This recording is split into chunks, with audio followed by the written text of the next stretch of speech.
jo çdo fëmijë që është hiperaktiv, jo çdo fëmijë që ka problematika me përqendrimin, jo çdo fëmijë që është impulsiv, është një fëmijë që në fakt ka ADHD.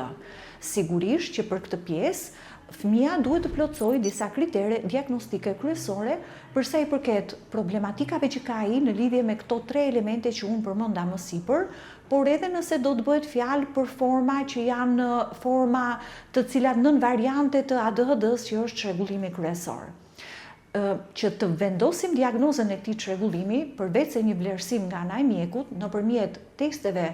të strukturuara apo gjysmë të strukturuara përkatëse që janë specifike dhe që vlerësojnë pjesën e reagimeve, problematikave me përqendrimin, problematikave me impulsivitetin dhe hiperaktivitetin,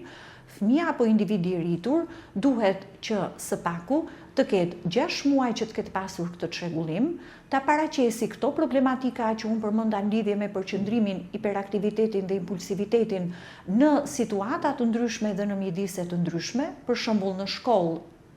në kopësht dhe në shtëpi, por njëkohësisht duhet që këto problematika përqendrimi, hiperaktiviteti, impulsiviteti të jenë në një lloj mospërputhje me moshën kronologjike të fëmijës, pra të jenë shumë të theksuara, shumë pervazive, shumë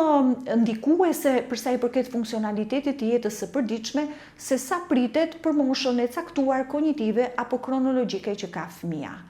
ADHD-ja ka në fakt